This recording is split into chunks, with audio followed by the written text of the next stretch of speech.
Well, good morning.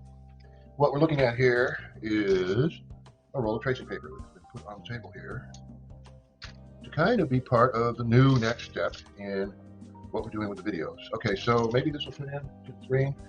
This area I defined here is a safe area. So let's see if we have any blank paper over here. I don't think we do. Oh, no blank paper. Okay, so let's assume we're still at less than 50 of the first 100 videos. And what we're doing with this tracing paper situation here is we're going to move into the next step of, I guess we could call it how to draw. So we've been doing how to draw a cartoon universe, right? That's kind of what I titled this. And I'm having kind of a sense of humor about this. But let's see. We made some progress with the videos now. The videos have most of the elements they need to be successful, clumsy attempts at videos. Now, I have been thinking about this more and more as I read the news, and this schedule a difference situation. It's really hard to explain how this became a priority in my life, but it started out as just part of a comic I was working on. A really kind of a clever idea I thought about talking about climate change. But now it's moved to anything, basically. If you're going to have anything happen in the world, what you have is you have two things. You have to have a conversation about it. This is if you're dealing with other people, right? You have to have a conversation, and then you have to have action, right?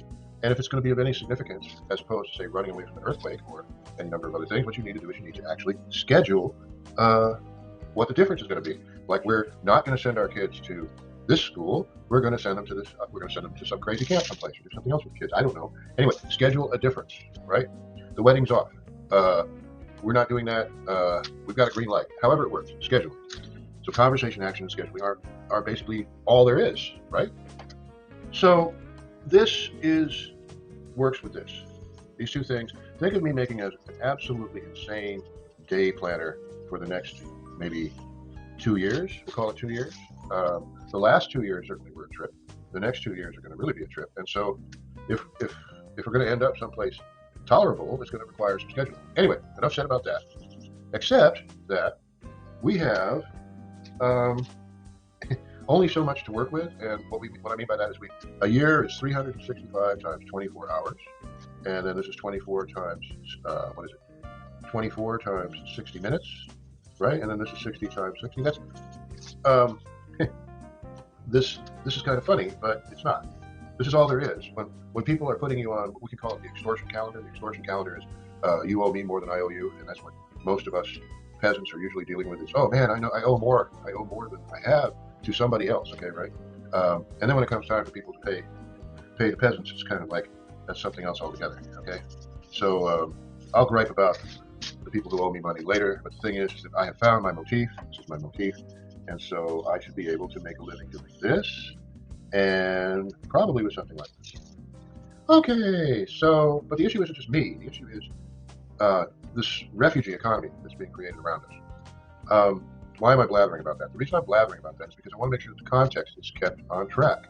Like I said, there's this issue of only so many days in the year, right? There's only so many people on Earth. There's only so many days in the year. So let's go to this. This is probably not a very good circle. We'll draw a circle. Okay, it would be neat if that was a real circle in the camera. I might get lucky. Okay. Now, I've been doing this motif with coloring pages. Okay, and the reason I'm calling them coloring pages is because that's a simple way to talk about what amounts to line drawings in a document. And we're going to have some QR code stuff going on with this, right? This is another big deal. I basically believe that the matrix code format combined with the ubiquitous speed at which the mobile devices and other things work at now.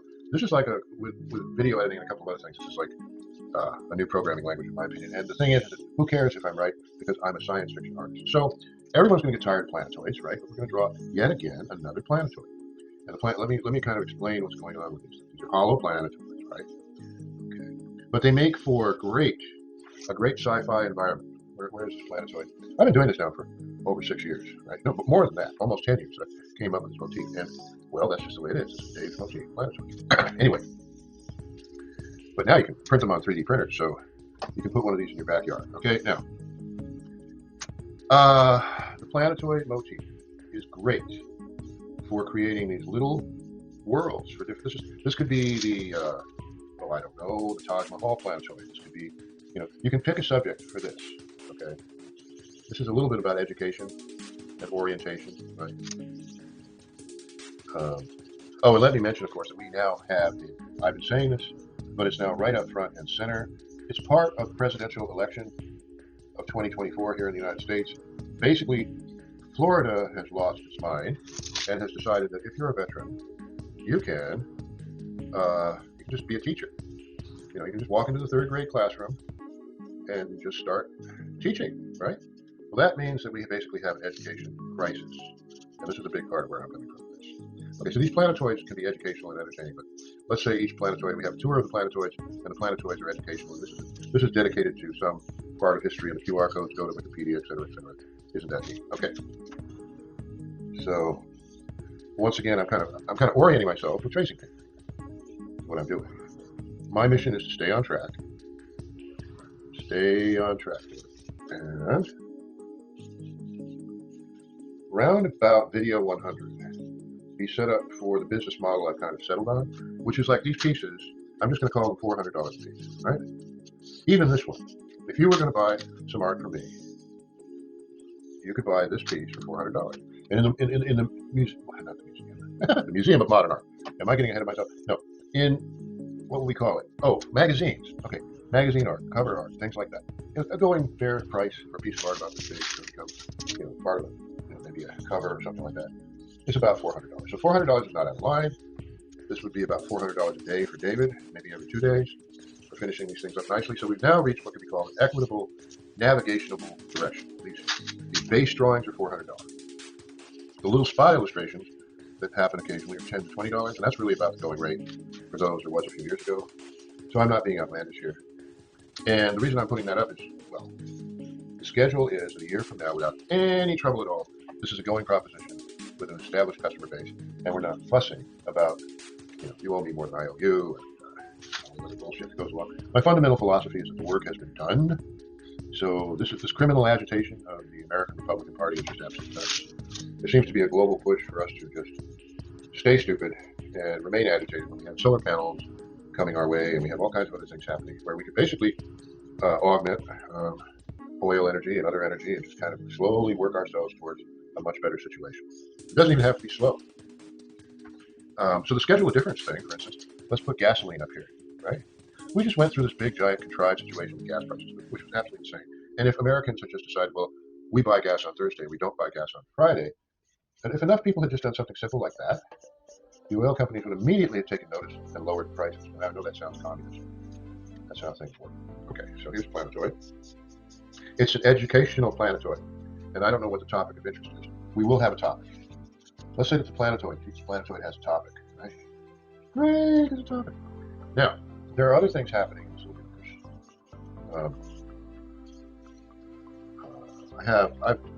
You either are paying attention to my videos or not. So I'm assuming that there's going to be people who are, how would you put it, in the future who, if my videos are still around, they'll hunt them down and go, well, these were pretty cool videos, and they are coherent, are working together.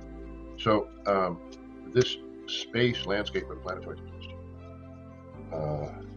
the sci-fi story version is that there's several information ages, and what happened is, in one information age long ago, the fabricators used the actual material of Jupiter to begin creating these fabricated planetoids around Jupiter and other things.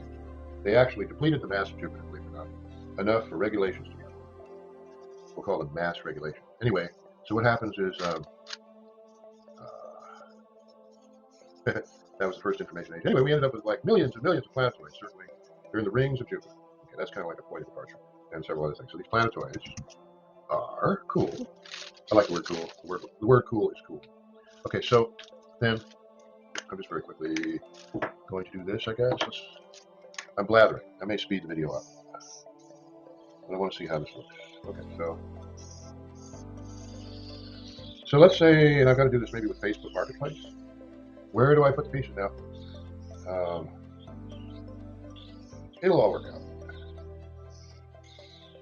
In a few weeks, I should have this all sorted. I'm doing okay. Dumby. Anyway, I'm getting better and better. So on the side of production, how to draw. Remember this, how to draw? I was trained years ago. How did this go? I was in high school. I might have been even a freshman in high school. We had this field trip. I may have even been a meanie. I don't know where I was. But we had a field trip, and we went to Seattle Central Community College, where they had an advertising art program. It was really cool that they showed it to us as kids on a field trip, because it was an exceptional advertising art program. And I made up my mind then that was what I was going to do. After I got out of high school, I was going to take the Seattle Central Community College advertising art course. And it was taught by a bunch of old Madison Avenue guys who knew their vocabulary. They really knew what they were talking about. And it wasn't a lightweight course. You couldn't really work and go and take this course at the same time, because there was 6 hours of class every day, and then at least 6 hours of homework every day. And they made sure that you had stuff to do on the weekend. And they were trying to get rid of everybody. And they only wanted half the students at most to be left at the end of the whole thing. But if you graduated from this class, you could go straight to the Parsons School of Design or any of these high-end places, and they could just walk in and they would say, yeah, you're like a third-year student. Don't worry about it. All done. Wherever you went. Or you would get hired off the wall at the portfolio show that they would have at the end of the 2-year course. And I was all gung-ho about this, and I even went back. In 1979, I tried to take the class, and I tried to work and do other things, and it didn't work out. So then I went again. I went back the next year because the teachers liked me, and got through the whole course and had almost a few times in my life I had 3.5 grade over. The reason it wasn't 4 point was because this one teacher thought, God, it was awful. They were a very conformist environment, meaning that you weren't supposed to be clever. You were supposed, well, you're clever enough to brand something, I suppose, to a certain extent, but not overly concerned with your own ego. Well, my problem is, without even being egotistical, I tend to be semi-egotistical, and what happens is I would just keep coming up with these ideas with overly clever solutions to design problems, and this guy would never give me an ace, and at the end of the 2 years, I had a 3.5 grade. Why? Okay, but why am I talking about that? The reason I'm talking about that is that they don't even come close to teaching people that stuff anymore. It just doesn't happen. And so the reason that's kind of fascinating is, well, I remember the vocabulary. Okay, I remember all this crazy stuff, like how to use tracing paper. You can do stuff so fast using basically what I'll be using, which is bond paper, maybe some layout pads, a couple of other things, right? You can get art done so fast. That's, especially now with vectorization programs, and especially now with the frame video editing, right? I mean, this may look a little dark and a little mottled, but what's happening is that, with the right editing, where I just push it toward black or white, this would come through fairly clean and end up being a nice graphic, right? With very clean whites and blacks. The reason I'm saying that is this is so simple to just lay this out on a table and go to town with tracing paper and other stuff. So I don't know how long we spent on this video, but let's pretend. Okay, I'm going to do this. And I'm also making this up as I go along. So in my vocabulary, when I got to the school, and that was the beginning of my vocabulary, because what happened was, after I got out of the class, I knew some people in advertising agencies, other things like that. So I was kind of, I don't know, I had a decent environment to learn new things. And I did learn new things. And then I would suppose it was around 1980 that I really started getting stubborn about my own material, because I own the copyright basically of all my material. The thing that happens in the world of being hired talent so many times is you end up giving away your best ideas to other people, which they steal anyway, right? If they can. But I know some tremendously good artists who don't really own any of their own material. Okay, so that's a planetoid, and sitting here, and it looks pretty good. And do I want to continue today's, do I want to put anything more? Is there anything more to say about this? Maybe not. Is there anything to say about this? This? I have things I want to talk about with this. No, that's just kind of a nice, clean, straightforward video for where we are. And that'll help orient some things. And maybe the next video will be an elaboration on this. Okay, so thank you. And we'll just see how long that was. That was kind of cool.